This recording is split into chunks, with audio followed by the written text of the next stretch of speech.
Roselvira Celi nació en Bogotá en 1977. A sus 35 años era madre cabeza de hogar de una niña de 11 años. Para sostener a su hija trabajaba en oficios informales, principalmente como vendedora ambulante y en pequeños empleos, mientras en la noche estudiaba en el Colegio Manuela Beltrán para terminar su bachillerato. Su familia la recuerda como una mujer luchadora, trabajadora y profundamente dedicada a su hija. El 23 de mayo de 2012, tras salir de clases en la noche, Roselvira aceptó la invitación de dos compañeros para ir a tomar algo. Más tarde, decidió que uno de ellos, Javier Velasco, la acompañara de regreso. Sin embargo, en lugar de llevarla a casa, la condujo al Parque Nacional de Bogotá. Allí comenzó un calvario. Fue brutalmente atacada, violada, empalada y herida con arma blanca. En medio del dolor y el frío de la madrugada, Javier Velasco le dejó el celular sobre el pecho. Roselvira, con un enorme esfuerzo, logró llamar al 123 para pedir auxilio. La llamada, lejos de recibir la atención que merecía, fue minimizada. Los operadores dudaron de la veracidad de su relato. Incluso le preguntaron si estaba ebria. La policía y la ambulancia tardaron cerca de 2 horas en llegar al sitio. Esa demora marcó la primera gran negligencia institucional en este caso. Cuando finalmente fue encontrada, aún estaba con vida y alcanzó a señalar a su agresor. Pero la cadena de fallas no terminó allí. A pesar de la cercanía de hospitales como el San Ignacio y el Militar, la orden fue trasladarla al Hospital Santa Clara y al otro extremo de la ciudad. Una vez allí, la atención médica no fue inmediata, debido al hacinamiento. Roselvira esperó en una camilla en los pasillos, sin recibir cuidados urgentes a pesar de la gravedad de sus heridas.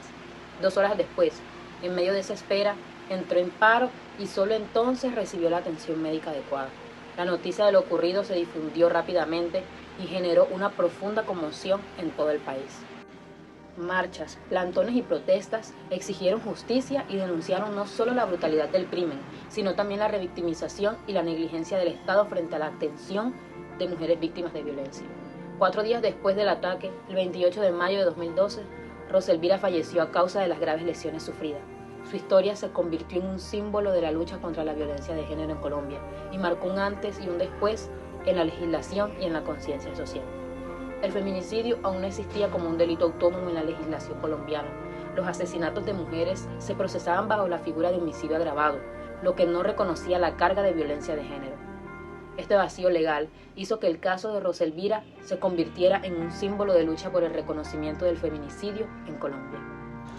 La historia de Roselvira no quedó solo en los titulares, también en las voces de quienes la conocieron y de una sociedad que pidió justicia. Estos son algunos de esos testimonios.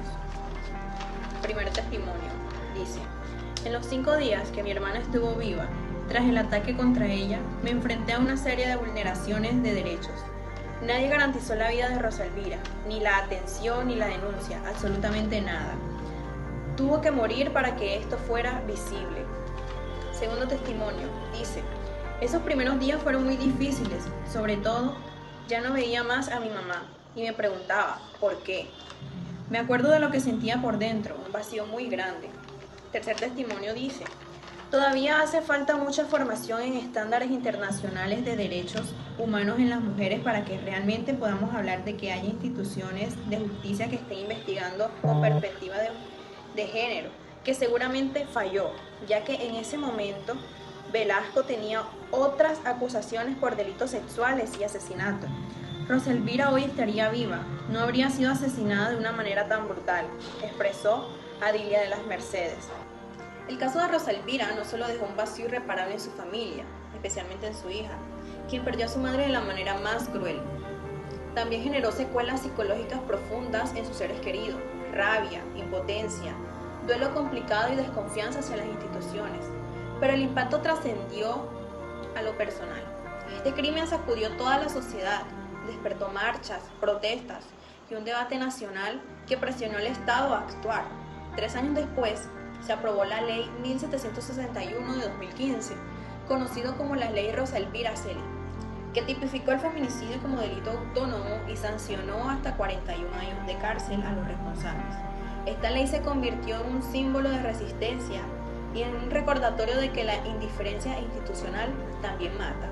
En este caso se vulneraron varios derechos humanos fundamentales. En primer lugar, tenemos el derecho a la vida y a la integridad, ya que fue violentada y asesinada brutalmente. En segundo lugar, tenemos el derecho a la atención médica adecuada, ya que no recibió una atención oportuna o la que necesitaba. En tercer lugar, tenemos el derecho a la revictimización, ya que por parte de la negligencia institucional fue expuesta aún más. Y por último y finalmente, tenemos el derecho a la protección estatal, ya que tenían que prevenir aquel ataque por los antecedentes que tenía el agresor. El caso de Rosalvira Celis no solo fue una tragedia nacional, sino que también representó una violación de compromisos internacionales en Colombia. Por ejemplo, el Pacto Internacional de los Derechos Civiles y Políticos, el cual garantiza el derecho a la vida y a la prohibición de la tortura, ambos vulnerados en este caso. La Convención de la Tortura también fue quebrantada, ya que Rosalvira Celis fue víctima de violencia sexual, trato cruel e inhumano. Además, los tratados sobre la eliminación de todas las formas contra la violencia de la mujer, el CEDAW y la Convención de Belém do Pará, obliga al Estado colombiano a prevenir, sancionar y erradicar toda forma de violencia contra las mujeres. El incumplimiento de estos tratados demuestra que no solo fallaron las instituciones internas, sino también los compromisos internacionales de Colombia para garantizar el derecho a la vida, a la dignidad y sobre todo a la seguridad para todas las mujeres. El caso de Rosalvira Celis tuvo varias dimensiones judiciales. En primer lugar, gracias a las declaraciones que alcanzó a dar en el hospital, se pudo identificar a su agresor, Javier Velasco Valenzuela, quien ya tenía un historial de violencia y condenas previas por tentativa de homicidio y acceso carnal violento. Sin embargo, se encontraba en libertad. En 2013, el juzgado 27 penal del circuito de Bogotá lo condenó a 48 años de prisión, pena que luego fue confirmada en segunda instancia. Los delitos imputados fueron homicidio agravado, acceso carnal violento agravado y tortura. Pero la justicia no se detuvo allí. En 2016, el Consejo de Estado condenó a la Nación, el Ministerio de Defensa, la Policía Nacional y la Fiscalía General de la Nación por fallas en la protección y atención a Rosalvira. El tribunal consideró que hubo negligencia en la respuesta de la policía al atender la llamada de auxilio, demora en el traslado en ambulancia y deficiencias graves en la atención médica. La familia de Rosalvira recibió una indemnización económica, pero más allá de lo material, el fallo reconoció la responsabilidad del Estado en la revictimización y en la falta de garantías para proteger su vida. Finalmente, este caso se convirtió en un precedente judicial y político que desembocó en la creación de la Ley 1761 de 2015, Ley Rosalvira Celis, que tipificó el homicidio como un delito autónomo, reconociendo la gravedad de los crímenes motivados por razones de género. Mi nombre es Ana Cortés, soy psicóloga jurídica y empezaré aquí a hablarles sobre el rol de la psicología jurídica en la atención a víctimas. Pues en este caso hablaremos sobre el caso de Rosalvira. Pues la psicología jurídica cumple un papel clave y fundamental en casos como el de Rosalvira. Pues no solo analiza los hechos desde una perspectiva de derecho, no, sino que también pues desde el impacto emocional y social pues que esto genere.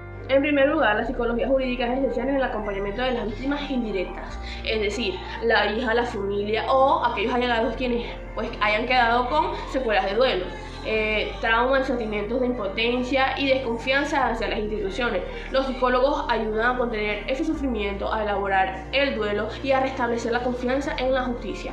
En segundo lugar, de la misma manera, los profesionales de la psicología jurídica pues participan en procesos judiciales mediante peritaje psicológico, evaluaciones del daño y emocional, testimonios de expertos que orienten a los jueces y fiscales sobre la magnitud del sufrimiento y las necesidades de reparación.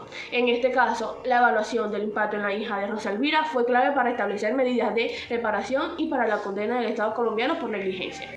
En tercer lugar, el psicólogo jurídico también cumple una función de prevención y transformación social. Casos como el de Rosalvira permiten visibilizar la violencia de género, analizar los factores sociales que la perpetúan y promover campañas educativas y políticas públicas orientadas a proteger los derechos de las mujeres. Y por última instancia, este campo recuerda que la justicia no es solo condenar a culpables, es también reparar integralmente a las víctimas y garantizar que hechos de atroces no se repitan.